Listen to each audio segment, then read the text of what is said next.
que el tema de hoy día que el Señor me puso para hablar es sobre el sacrificio. Nosotros vemos que el mayor sacrificio que se ha hecho fue el de Jesús.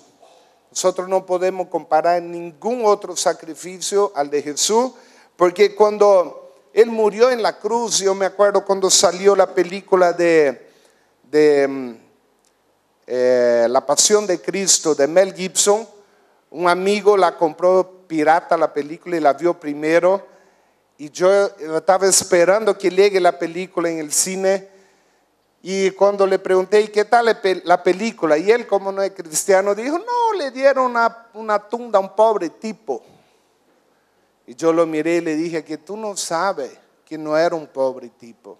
Tú no sabes que a ese Jesús, al que lo sacrificaron, al que lo crucificaron en la cruz, era el que tenía todo el poder para destruir toda la humanidad. Pero Él vino, la palabra dice en 1 de Juan 1, y en el principio era el verbo estaba con Dios y el verbo era Dios, y el verbo dejó su trono y vino acá.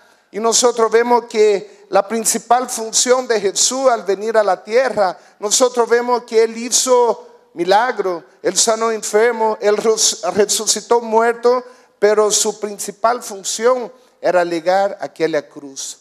Y es tan así que cuando Él llega y está crucificado, Él mira y dice, Señor, consumado está. Lo que yo tenía que hacer lo he hecho. Esta misión cumplida, te lo entrego a ti, mi espíritu. Y nosotros vemos que ese fue el verdadero sacrificio. ¿Por qué? Porque cuando fueron a agarrar a Jesús para llevarlo preso, Pedro sacó su espada, le cortó la oreja al soldado, y Jesús lo para y le dice, no, tú no sabes que si yo quisiera, rogaría al Padre y Él enviaría una legión de ángeles para defendernos. Y nosotros vemos en la Biblia en dos historias, una con David, que viene un ángel y mata, un solo ángel mató a 70,000 personas.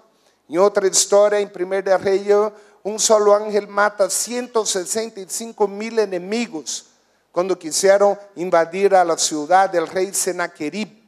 Entonces nosotros vemos un solo ángel mató a 185,000 soldados enemigos. Imagínense lo que haría una legión de ángeles. Nosotros vemos en Apocalipsis que 4 ángeles van a parar los 4 vientos de toda la tierra. Imagínense lo que haría legiones de ángeles defendiendo a Jesús. Pero Él dice que se entregó por nosotros como un cordero para llevar, para morir. Entonces yo me imagino ahí Jesús, cada momento que pasó de su sufrimiento, que lo pasó por mí, por ti, Él pudo haber hecho lo que le daba la gana. Él pudo haber fulminado con su mirada, como dice la Biblia en Isaías, con sus ojos de fuego. Él pudo haber fulminado a todos esos maleantes, a todos los que lo estaban torturando. Entonces no podemos jamás comparar ningún sacrificio con lo que Él hizo. Cierta vez invité a una persona, le dije, ¿por qué tú no vienes al culto de adoración? Es tan impresionante, es tan la presencia de Dios. Y me dijo, sí, voy a hacer un sacrificio, me dijo. Me dio ganas de agarrar un palo y darle en la cabeza. Hacer un sacrificio, venir a adorar al Señor es un sacrificio. Claro, es dejar su comodidad, dejar su casa, pero un sacrificio, venir al culto. Quiero que abra su Biblia en Isaías capítulo 1. Hay algunos versículos que no lo anoté en su renuevo, y hay muchos de acá que tampoco voy a leer, por eso tú lo tienes para leer en tu casa. Amén. En Isaías capítulo 1, versículo 11, adelante. El Señor dice así, ¿para qué me sirve, dice Jehová, la multitud de vuestros sacrificios?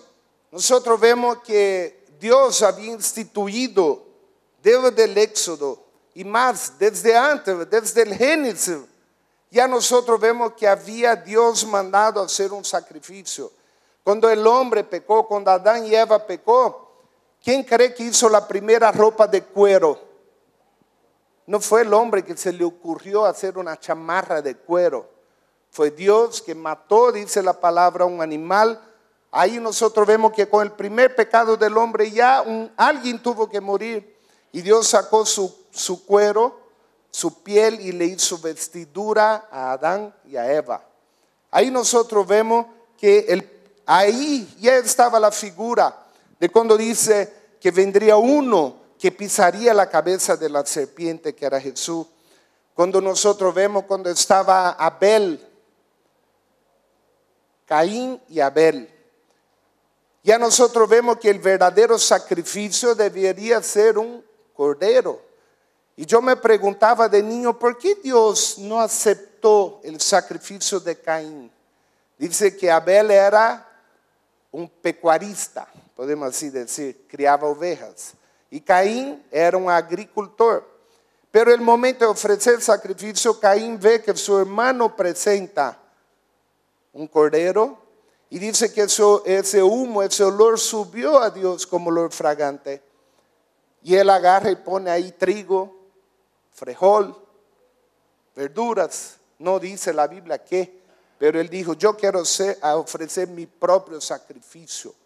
Y él inventó su propio sacrificio y lo puso, y dice que Dios no lo aceptó. Y debido a esto fue que él tuvo celo y envidia de su hermano Abel y fue y lo mató. Nosotros vemos que Dios no aceptó el sacrificio que se le ocurrió. Yo quería que sea el sacrificio del cordero. Vemos después a Abraham y vemos todo el Génesis, cuando hay el diluvio y cuando baja el arca. Nosotros vemos que la primera cosa que hizo Noé, ofrecer sacrificio. Nosotros vemos más adelante que recién el libro de Éxodo y Levítico, Deuteronomio, Dios instituye por ley el sacrificio. Y cuando habla del sacrificio del cordero, manda hacerlo obligatoriamente y perpetuamente. ¿Por qué? Porque llegaría un día que, como llegó Juan Bautista y le dijo, he aquí el Cordero de Dios que quita el pecado del mundo. Él, Jesús, era el que vendría a morir por nosotros en la cruz. Amén. Entonces nosotros vemos que en toda la palabra estaba la figura de ese Cordero de Dios que quita el pecado del mundo. Entonces jamás podemos comparar un sacrificio con el sacrificio de Jesús.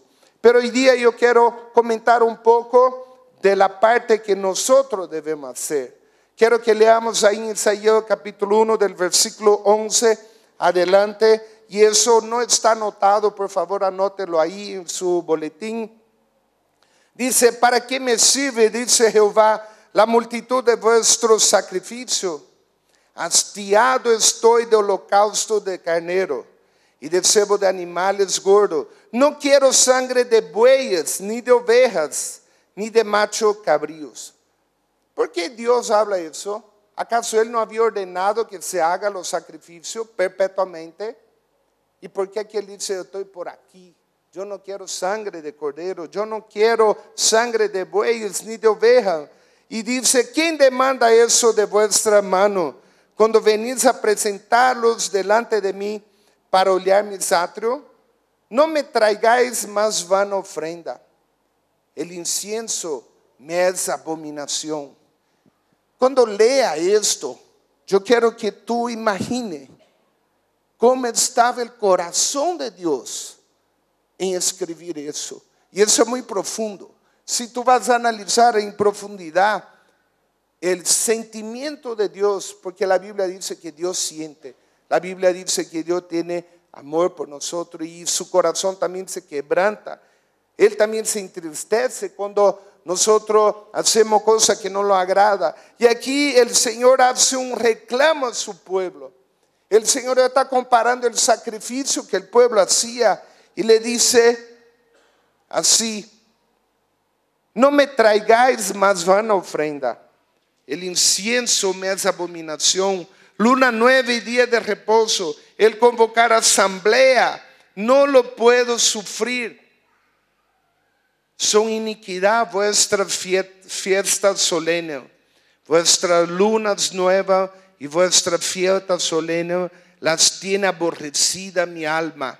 Me son gravosas, cansado estoy de soportarla. Cuando extendáis vuestras manos, yo esconderé de vosotros mis ojos. Asimismo, cuando multipliquéis la oración, yo no iré. Llénase tan de sangre vuestras manos, lavaos y limpiaos, quitad la iniquidad de vuestras obras de delante de mis ojos, dejad de hacer lo malo, aprended a hacer el bien, buscad el juicio, restituid el agraviado, haced justicia al huérfano, amparad a la viuda. Venid luego, dice Jehová, y estemos a cuenta. Si vuestros pecados fueren como la grana, como la nieve serán emblanquecidos. Si fueren rojos como el carmesí, vendrán a ser como blanca lana. Si quisieres y oyeres, comeréis el bien de la tierra. Si no quisieres y fueres rebelde, seré consumido a espada, porque la boca de Jehová lo ha dicho. Y si nosotros vamos a aplicar esto hoy día a nuestra vida, a nuestra iglesia y a lo que nosotros hacemos, el Señor está diciendo acá que hay mucha gente, hay muchos cristianos que viven una vida de cristiano light, vive una vida de cristiano tibio. Y yo le puedo decir eso porque cuando Dios me llamó, yo era un cristiano tibio. Y yo iba a la iglesia y ni llevaba mi Biblia, y eso que ni había la Biblia en celular. Yo iba a la iglesia los domingos en la mañana por obligación, porque mis padres siempre fueron evangélicos, mis abuelos evangélicos, mis tatarabuelos evangélicos, y yo iba a la iglesia porque si no iba a la iglesia, después de ahí mi padre salía a comer con la familia y yo tenía que comer un pan con mantequilla en la casa. Entonces yo sí o sí tenía que ir a culto y no había celular y nadie volvía a recogerme para después comer un picante de pollo, un picante de lengua que tanto me encanta. Entonces se volvió una tradición en mi vida. Y cierto día el Señor me habla cuando yo volvía con unos amigos de andar en lugares que a Dios no le agrada. Por si acaso no son de los más profundos. No vaya a imaginar que son lugares muy oscuros. No, era un lugar que en mi entender yo decía, no tiene nada de malo ir aquí, no tiene nada de malo hacer eso. Pero yo sabía que era lugar que a Dios no le agradaba. Y Dios habló conmigo en Apocalipsis 3:15, por cuanto soy tibio, no soy frío ni caliente, te vomitaré de mi boca. Y en ese momento llegué a mi cuarto, me quebranté, empecé a buscar al Señor y le pedí perdón y le dije que necesitaba de Él. Ahí fue el momento que Dios me liberó. Yo sentí que fui liberado y me puse a orar delante de Dios. Y el Señor trabajó en mi vida, trabajó en mi corazón. Y aquí cuando aplico esa situación de mi vida en Isaías, yo me imagino cuando yo llegaba con ese tipo de vida a la iglesia a cantar tan lindo, cuán grande eres tú, cuán grande eres tú. O cuando cantaba, tú eres mi Dios, tú eres mi respirar. O cuando cantaba tantas canciones lindas, yo me imagino como el corazón de Dios lo tuviera. Y yo me imagino como el corazón de Dios estaba mirando y diciendo, tú eres un hipócrita. Yo no soporto tus alabanzas.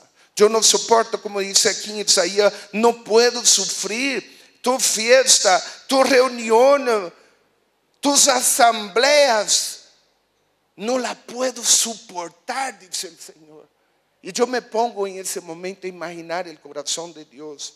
Y un Dios que inclusive cuando habla en Jeremías, Él compara en Jeremías de esa persona que se apartan de su camino y compara con una mujer que adultera. Y dice así, mire en Jeremías 4, Jeremías capítulo 4, Él habla así el Señor. 4:1, si te volvieres, oh Israel, dice Jehová, vuélvete a mí. Y si te quitares de delante de mí tus abominaciones y no anduvieres de acá para allá, y aquí el Señor hace un llamado a volver a Él, a volver al arrepentimiento, a volver a Él.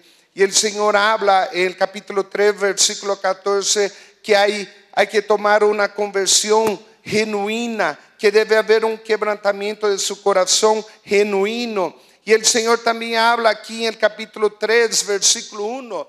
Y ese era el sentimiento que Dios sentía. Ese es el sentimiento de Dios cuando nosotros como hijos suyos, como cristianos, andamos haciendo cosas que no le agradan a Él. capítulo 3, versículo 1, Jeremías 3:1 dicen, si alguno dejare a su mujer, yéndose esta de él, se juntare a otro hombre, volverá a ella más. No será tal tierra del todo amancillada. Tú pues has fornicado con muchos amigos, mas vuélvete a mí, dice Jehová.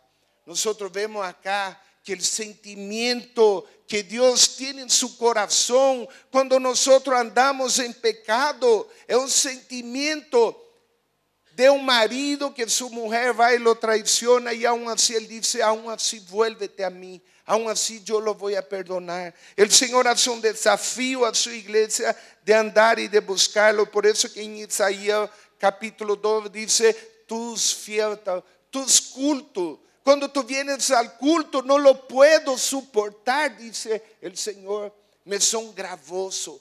Me duele mi corazón. ¿Por qué? Porque muchas veces somos esos cristianos tibios.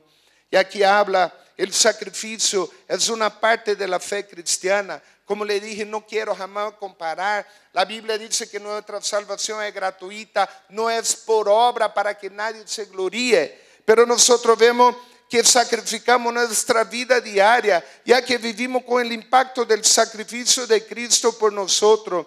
El hacer un sacrificio no es fácil, porque pensamos que necesitamos mantener holgadamente las cosas de este mundo. El cielo es nuestro verdadero hogar, y todo lo que damos en la tierra es temporal en comparación con la eternidad. Dado que el concepto de sacrificio es tan importante para los creyentes y toma tiempo entender eso.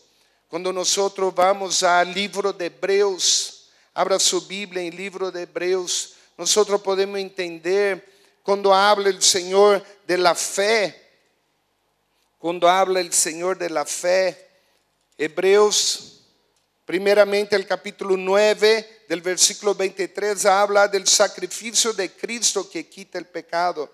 Pero aquí nosotros vemos el capítulo 11 y da una lista enorme de la fe de Dios, de la fe de los hijos de Dios cuando tuvieron problemas. Nosotros vemos aquí en Hebreos capítulo 11, versículo 33, que por fe conquistaron reinos, hicieron justicia, alcanzaron promesa, taparon boca de leones, apagaron fuegos impetuosos, evitaron filo de espada, sacaron fuerza de debilidad, se hicieron fuertes en batalla, pusieron en fuga ejército extranjero. Las mujeres recibieron su muerto mediante resurrección, mas otros fueron atormentados, no aceptando el rescate a fin de obtener mejor resurrección. Otros experimentaron vituperio y azote, llamados de su prisión y cárcel, fueron apedreados, aserrados, puestos a prueba, muertos a filo de espada, anduvieron de acá para allá, cubiertos de pieles de oveja, y dice, de los cuales el mundo no era digno. Y todos estos, aunque alcanzaron buen testimonio mediante la fe, no recibieron lo prometido, esperando el prometido en el cielo. Y nosotros vemos que hoy día, nosotros vemos la palabra promete, prosperidad promete. Dios promete bendecir a su hermano, a su hijo promete, pero han fundado una doctrina simplemente en eso, que venga Jesús y pare de sufrir. ¿Quiere que le diga? En ningún lugar en la Biblia Dios promete eso. Dice, en el mundo tendréis aflicción. Él dice, toma tu cruz y sígame. El que no toma su cruz y sígame no es digno de mí. En ningún lugar Dios promete una vida de un eterno mar de rosa en la tierra. Si la tierra fuera todo fácil, ¿para qué desearíamos el cielo? ¿Podríamos morir tranquilamente acá? Nosotros vemos que había un sacrificio. Nosotros vemos que los discípulos, los que predicaban la palabra, sacrificaban su tiempo, sacrificaban su bien y entregaban su vida por amor al Señor. El sacrificio es un acto diario. Dice Romanos capítulo 12, versículo 1. Así que, hermanos, os ruego por las misericordias de Dios que presentéis vuestros cuerpos en sacrificio vivo, santo, agradable a Dios, que es vuestro culto racional. Ofrecéis vuestros cuerpos en sacrificio santo. vivo, agradable a Dios que vuestro culto racional. Cuando nosotros vemos en el Antiguo Testamento, y si tú quieres ver un resumen completo, lea el libro de Hebreos, que solamente tiene 13 capítulos y explica muy claro todo lo que era del templo de Dios, del tabernáculo. Y nosotros vemos que el tabernáculo tenía el atrio de afuera, tenía el lugar santo y tenía el lugar santísimo. En el atrio podía entrar cualquier persona y era en el atrio donde había el lugar donde se sacrificaba el cordero. Y el lugar santo solo podía entrar los sacerdotes. Y el lugar santísimo, solo el sacerdote una vez al año. Y adentro del lugar santísimo estaba el arca del pacto, que simboliza la presencia del Espíritu Santo. Entonces nosotros podemos ver, y así lo dice en Hebreos capítulo 9, que todo eso lo que le explica era figura de lo que había de venir. Tú puedes leer Hebreos capítulo 9 cuando habla de ese tabernáculo. Explica cómo funcionaba, cómo estaban todas las cosas, inclusive el orden de los objetos que había en ese lugar. Pero aquí dice en ese capítulo que todo eso era figura de lo que había de venir. El capítulo 9, versículo 9, Hebreos 9:9, dice: lo cual es símbolo para el tiempo presente, según el cual se presenta una ofrenda y sacrificio que no pueden ser perfecto en cuanto a la conciencia al que practique ese culto. Y nosotros vemos que era símbolo. El atrio es símbolo de nuestro cuerpo, que en la palabra dice en Romanos 12:1 que es donde ofrecemos ese sacrificio. En el atrio exterior era donde se hacía el sacrificio del cordero. El lugar santo es nuestra alma. El lugar santísimo es nuestro espíritu. Y adentro del lugar santísimo tiene que estar el arca del pacto, que es el Espíritu Santo. Entonces nosotros vemos que el Señor habla que hagamos un sacrificio vivo, santo, agradable a Dios, que es vuestro, ¿qué dice? Culto racional. Cuando nosotros vemos en la palabra, el Señor no quiere que tú vengas solo al culto una vez por semana, o algunos vienen 2 veces al mes y algunos vienen una vez al mes.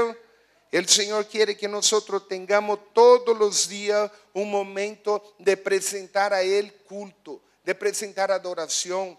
Yo siempre hablo con el hermano Robbie que si tú llegas al final de la alabanza, llegaste al final del culto. Porque el momento de alabar a Dios es el momento de cultuarlo a Él.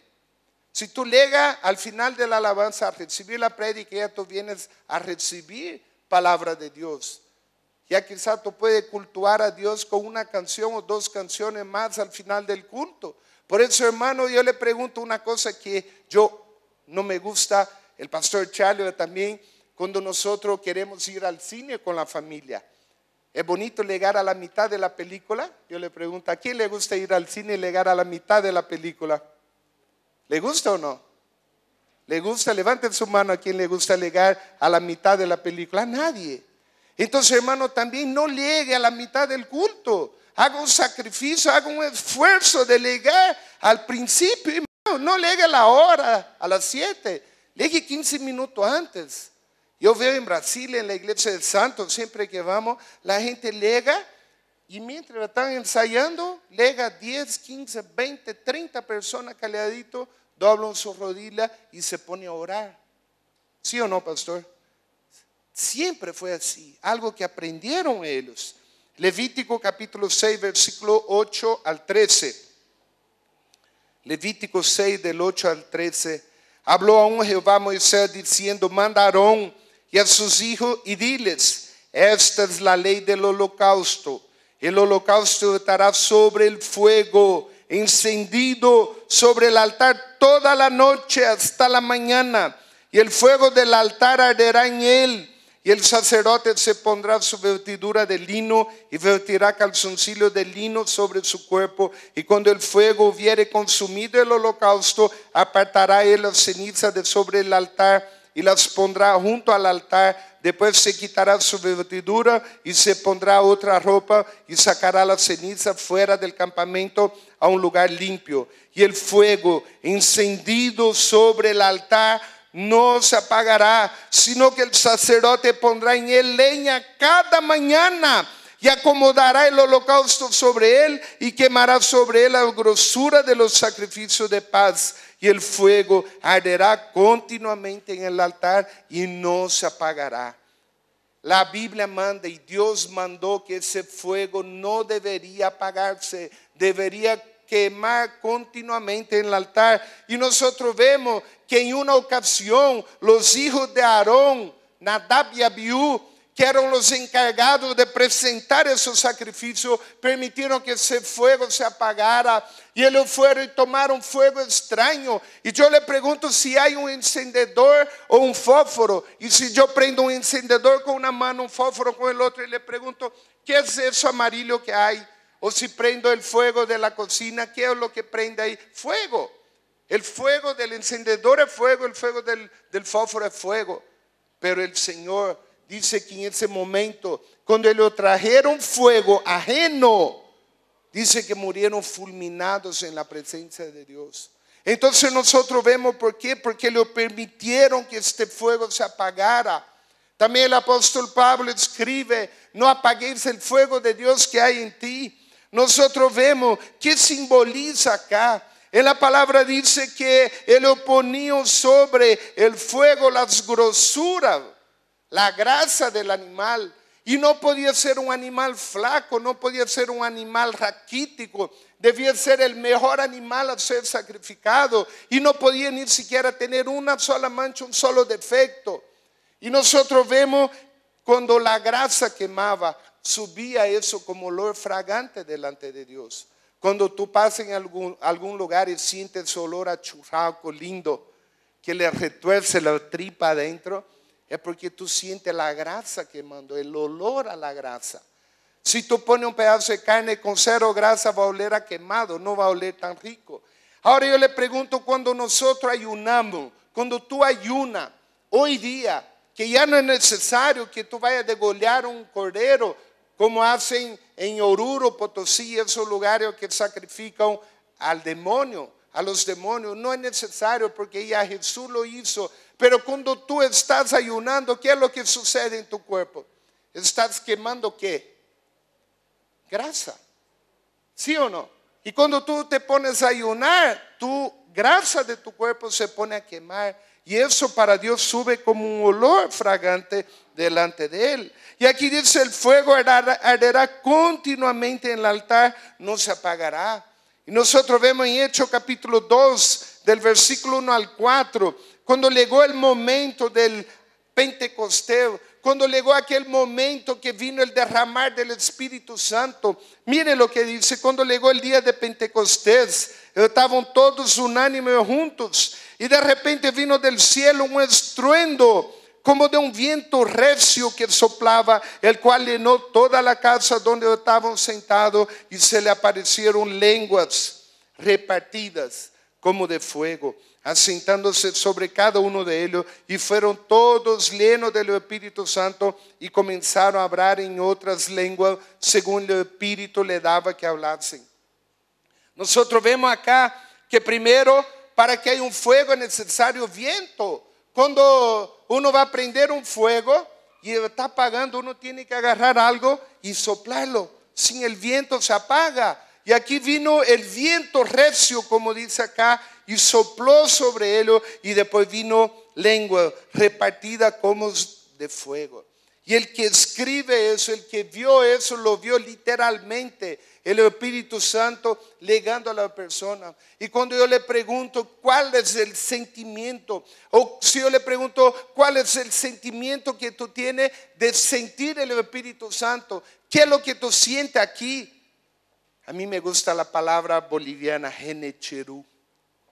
Genecherú, el fuego que nunca se apaga. Es el sentimiento que uno siente en su interior. Como dice la palabra, de su interior correrán ríos de agua viva. Es el sentimiento de fuego delante. El Señor habla también en el libro de Joel, y habla de una profecía acerca del Espíritu Santo. Y Joel capítulo 2, versículo 28, ese pasaje me encantaba mucho porque cuando yo era niño y escuchaba este pasaje, yo sabía que Dios tenía un lugar para mí como niño. Joel capítulo 2, versículo 28 dice, y después de esto derramaré mi espíritu sobre toda carne, y profetizarán vuestros hijos y vuestras hijas, vuestros ancianos soñarán sueños, y vuestros jóvenes verán visiones, y también sobre los siervos y sobre las siervas derramaré mi espíritu en aquellos días. ¿Y sabe lo que sucede?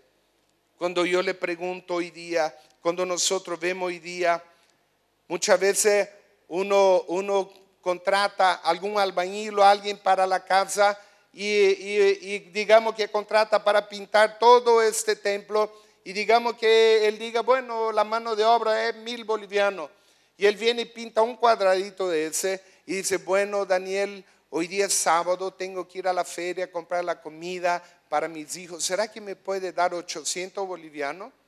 Y uno mira y dice, oye, espere, 1, 2, 3, 4, 5, 6, 7, 8, 9, 10, pongamos que son 30 cuadros y él pintó solo uno, ya quiere todo adelantado. Entonces yo le digo, mire, tú pinta la mitad, yo te puedo adelantar la mitad, porque ya me sucedió varias veces que uno adelanta y no aparece nunca más, y ni atiende el teléfono más. Entonces pinta todo y le pago todo. Aquí el Señor dice, después de esto, se pusieron a preguntar, dice, después de esto, Él derramaría su Espíritu Santo sobre toda carne. Pero si tú preguntas, ¿después de qué? A ver, repita conmigo, ¿después de qué? Pregunte al que está a su lado, ¿después de qué? Y cuando nosotros vemos, si usted me pregunta cada día de mi vida, Daniel, ¿tú quieres un avivamiento? Quiero. ¿Quiere más avivamiento? Quiero. Si yo pregunto a cualquier persona, ¿quiere más avivamiento? Quiero. Porque el avivamiento no hay un nivel que tú dices, bueno, yo estoy súper avivado y soy el Tarzán y soy el Superman y ya no necesito más. No, uno siempre quiere más del Señor. Entonces aquí cuando habla, nosotros vemos que hay dos requisitos principales. Uno, para recibir el Espíritu Santo es aceptar a Jesús como su Señor y Salvador, tener su pecado perdonado. Y la palabra dice que cuando recibimos a Jesús, también recibimos al Espíritu Santo. Eso está en San Juan capítulo 14, 15, 16, tú lo puedes leer después, que él dice, yo y el Padre uno somos. Y dice, vendremos a Él y haremos morada con Él. Pero la pregunta es, no basta solo ser portador del Espíritu Santo. El Señor quiere que nosotros seamos llenos del Espíritu Santo. En un pasaje dice que Dios no da su Espíritu por medida. O sea que prácticamente no es correcto decir, yo estoy con 40% del Espíritu Santo, o yo estoy con 50%, o yo estoy con 90%. O yo soy lleno, o yo soy vacío. Apocalipsis 3:15 dice, a lo tibio vomitaré de mi boca. Dice, por cuanto soy tibio, no soy frío ni caliente. El Señor dice, o es uno o el otro. Pero aquí, Él dice el segundo requisito, sobre los siervos y sobre la sierva, derramaré mi espíritu en aquellos días. Y derramaré como la gota que colma el vaso. Tú vas poniendo gota en gota y cuando ve por encima del vaso de agua queda más arriba del nivel. Y pone una gota más y derrama. El Señor promete su Espíritu Santo siendo derramado sobre nosotros. Pero para eso hay un requisito. Dice ser siervos. Yo me acuerdo que por mucho tiempo fui a la iglesia como joven y decía, Señor, quiero ser lleno del Espíritu Santo. Señor, quiero ser lleno del Espíritu Santo. Señor, quiero ser lleno del Espíritu Santo. Pero cuando pasaba por la iglesia y veía una basura, ni era capaz de alzar esa basura que había. No hacía nada.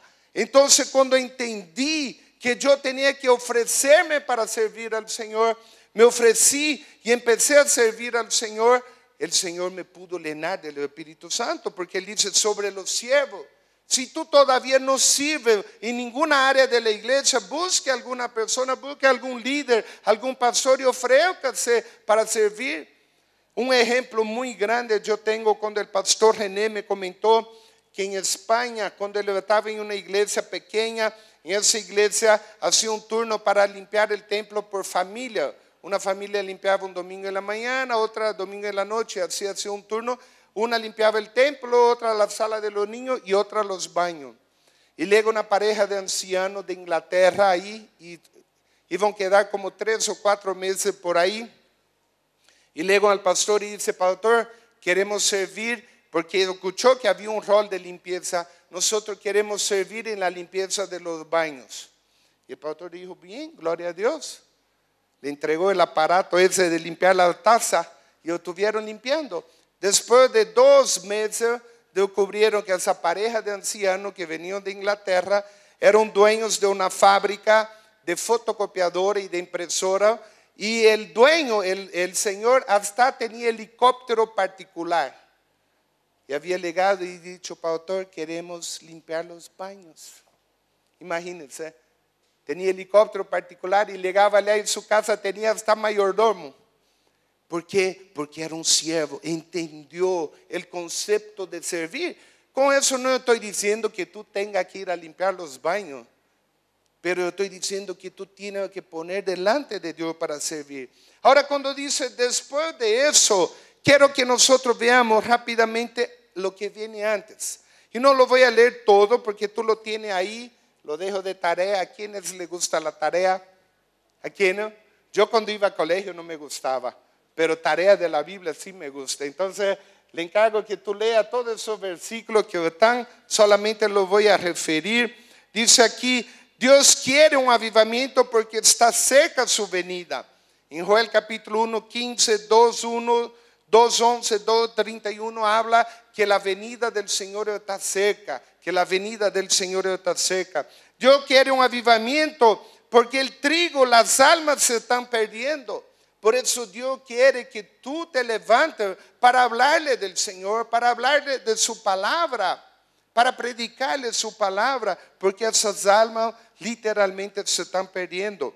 Joel capítulo 1, versículo 4, 7, 10 al 12, 16 al 18, habla: el trigo se está perdiendo. Y por eso el Señor llama a la iglesia para esa gran cosecha, para esa cosecha del tiempo final, porque Él dice: los campos están blancos para la cosecha y los obreros son pocos. Dios quiere un avivamiento porque su pueblo está durmiendo. Joel capítulo 1, versículo 5, Él dice: despertaos, despertaos. Y más, dice: despertad borrachos y llorad, gemid, todos los que bebéis vino a causa del mosto, porque os es quitado de vuestra boca. A mí me gusta mucho cuando habla avivamiento. La palabra avivamiento en español viene de avivar algo. Y uno entiende fuego, ¿no? Se está apagando el fuego y tengo que avivarlo. Y para avivar un fuego, ¿qué tengo que hacer? Como hemos leído el pasaje antes: poner leña cada mañana, poner leña constantemente, poner delante de Él combustible para que ese fuego arda. A mí me gusta el término en inglés que dice revival. Y el término revival viene de reavivar. Viene de alguien que está casi muriendo y viene alguien y empieza a hacerle masaje o pone la corriente, reavivar. Y en otros lugares usan el término despertamiento, que es el término que habla de despertar. En Ageo también capítulo 1 habla que el Señor despertó el espíritu hasta del gobernador de esa nación. Tú lo puedes leer después, Ageo capítulo 1. Dios despertó el espíritu de Josué, el hijo del sumo sacerdote, y despertó el espíritu de todo el pueblo. Entonces Dios quiere que haya un despertar. Pero el punto 4 y 5 del boletín dice que Dios quiere un avivamiento, pero hay que hacer algo antes. Hay que haber un arrepentimiento genuino. Por eso cuando habla del Espíritu Santo dice: el mensaje de Juan Bautista, el mensaje de Jesús y el mensaje que Él mandó que predicáramos era: arrepentíos, porque se ha acercado el Espíritu Santo. Él manda hablar de un arrepentimiento. Dios hace un desafío al arrepentimiento. Y por eso aquí nosotros vemos que algo que debemos hacer. Cuando habla y después de esto, aquí tú vas a entender qué debes hacer antes para ser lleno del Espíritu Santo. Entonces no es simplemente decir, Señor, yo quiero. Tú debes hacer algo antes. Y eso habla el capítulo 2, versículo 12. Por eso pues ahora dice Jehová, convertíos a mí con todo vuestro corazón, con ayuno y lloro y lamento, rasgad vuestro corazón y no vuestro vestido, y convertíos a Jehová vuestro Dios, porque misericordioso es y clemente, tardo para ira y grande misericordia, y que se duele del castigo.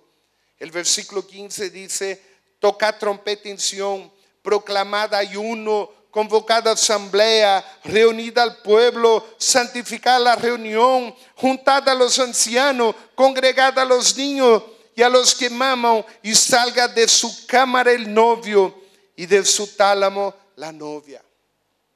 En todo Apocalipsis se refiere a Jesús como el novio y se refiere a la iglesia como su novia. ¿Y quiere que le diga algo?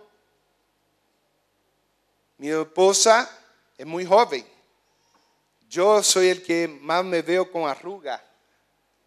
Pero el día que ella esté llena de arruga y anciana, yo voy a seguir amándola. Pero le digo algo. El Señor Jesús dice que Él va a venir a buscar una iglesia sin mancha y sin arruga. ¿Qué significa eso? El Señor no quiere una iglesia vieja. El Señor no quiere una iglesia muerta, enferma. El Señor quiere una iglesia viva. Él es exigente. Así dice la Biblia, sin mancha y sin arruga. Esa es la iglesia que Él quiere recoger. Y cuando habla de iglesia no son 4 paredes. Es un lugar de reunión. ¿Quién es la iglesia? Somos nosotros. La iglesia son su pueblo. Entonces aquí nosotros vemos que repite en el versículo 12 y 14 la importancia del ayuno, la importancia de orar, la importancia de santificar la vida, santificar su reunión, la importancia de convertir a Dios, la importancia de poner en tu vida y hablar, Señor, ¿qué es lo que yo hago que no me agrada? ¿Qué es lo que yo hago que no te agrada, Señor? Yo quiero cambiar mi vida, cambia mi vida. Y aquí dice, rasgad vuestro corazón, convertíos a Jehová. Entonces tú quieres un gran avivamiento. Yo quiero y siempre lo voy a querer uno mayor. Y nosotros oramos por la iglesia para que haya un gran avivamiento.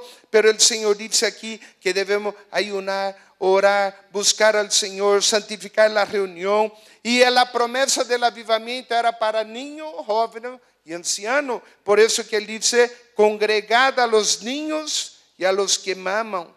Congregad a los ancianos. Él está hablando de la importancia de congregar. El primer síntoma cuando tú estás frío, tú te dejas de congregar. Cuando tú agarras una brasa del fuego y la pones lejos de su brasero, viene el viento y la apaga muy rápido. Entonces, hermano, aquí habla el Señor. Después de eso derramará su espíritu, pero antes dice que haya ayuno. También cuando habla, salga de la cámara el novio. Él está hablando que la iglesia como esposa tiene la finalidad de atraer al Señor para que Él salga de su cámara, y venga hacia nosotros. Amén. Entonces nosotros tenemos esa función. Habla aquí el versículo 17. Entre la entrada y el altar lloren los sacerdotes ministros de Jehová y digan perdón a Jehová a tu pueblo. Él está hablando acá que nosotros debemos orar y clamar al Señor entre la entrada y el altar.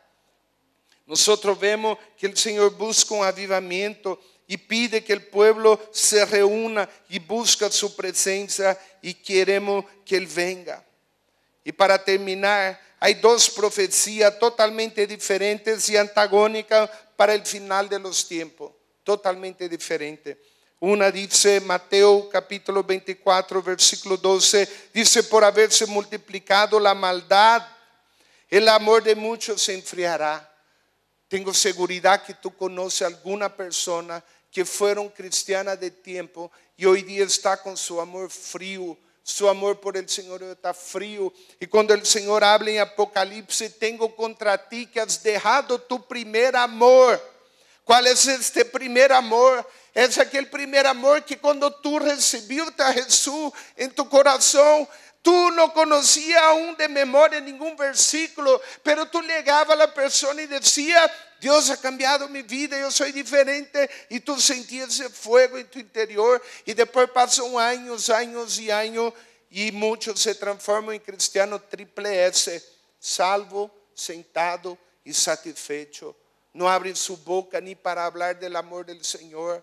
Y a mí me alegraba mucho cuando había el ayuno en La Hermosa, cuando iba allá, que prácticamente mitad de las personas que iban a ayunar, uno decía, yo estaba el pastor Charles de testigo, uno preguntaba, ¿por qué quiere que ore? No tengo nada para orar, solo vine a agradecer al Señor, sí o no. A mí me alegraba mucho. Iban a ayunar y orar en la iglesia y no tenían nada que pedir, solo para agradecer al Señor.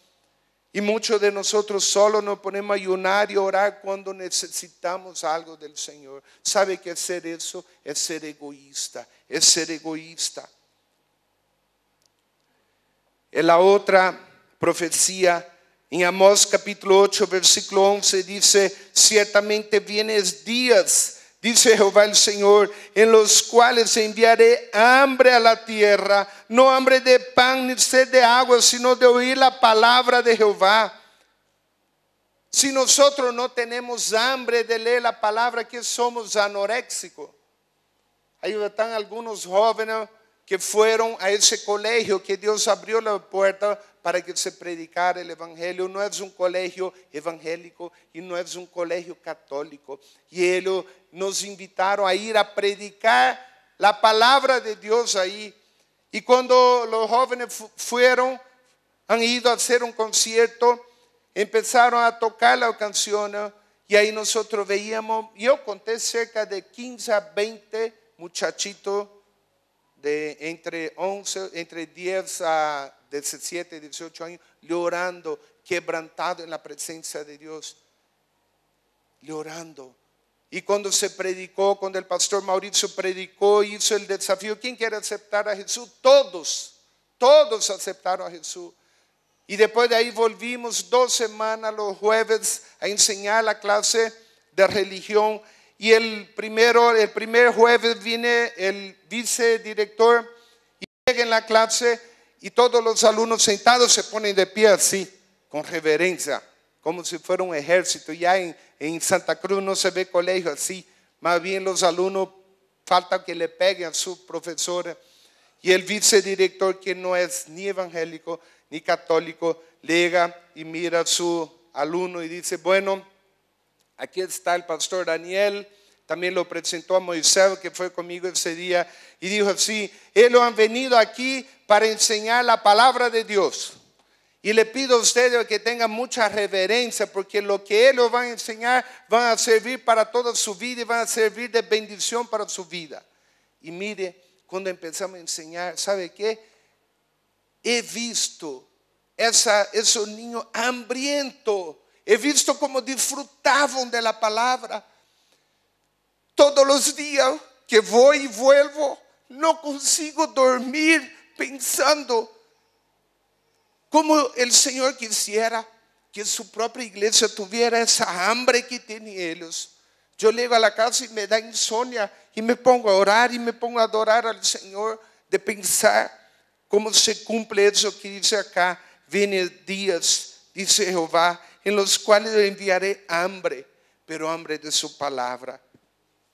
En Hechos capítulo 2, 17 dice, derramaré de mi espíritu sobre toda la carne en los postreros días. Entonces, hermano, para terminar, le quiero preguntar, ¿en qué polo estás tú? ¿El amor del Señor en tu vida se está enfriando? ¿O tú estás constantemente poniendo fuego en el altar? ¿O tú estás constantemente buscando a Dios en oración, en ayuno, en alabanza, en la lectura de su palabra? Y quiero terminar, quiero pedir a los jóvenes que toquen una canción y quiero invitarte a ti, si tú quieres, si tú ves que realmente es necesario que tú busques más al Señor, que tú puedas entender. Hay algunos versículos después que habla acerca del sacrificio, tú lo puedes leer con tiempo, la importancia de poner tu vida. Yo le pregunto, despertar en la madrugada es un sacrificio, ¿es fácil o es difícil? Yo le pregunto, ¿a quiénes le gusta dormir? ¿A quién le gusta dormir? A mí me gusta. Y uno llega cansado y ¿a quién no le gusta dormir? Pero el Señor dice, buscadme temprano, temprano yo te buscaré. Entonces ponga un tiempo en su vida de dar lo primero al Señor. Yo le pregunto, cuando en la palabra dice que ofrezcamos sacrificio de alabanza al Señor, yo le pregunto, cuando todo en tu vida va bien, cuando todo en tu vida está un mar de rosa, ¿es difícil adorar al Señor? ¿Es un sacrificio adorar? No, es fácil. Tú tienes la mejor casa, el mejor auto, no le falta el dinero, no le falta el trabajo, nada. ¿Es difícil adorar al Señor? No es difícil. Pero la Biblia dice que ofrezcamos sacrificio de alabanza al Señor. Entonces debemos estar atentos. Quiero invitar, mientras cantamos la canción, si tú sientes que necesitas, si tú sientes que quieres de ponerte delante de Dios, si tú sientes que necesitas buscar más a Dios, si tú sientes que necesitas pasar tiempo con el Señor adorándole, que tú pases en ese momento acá.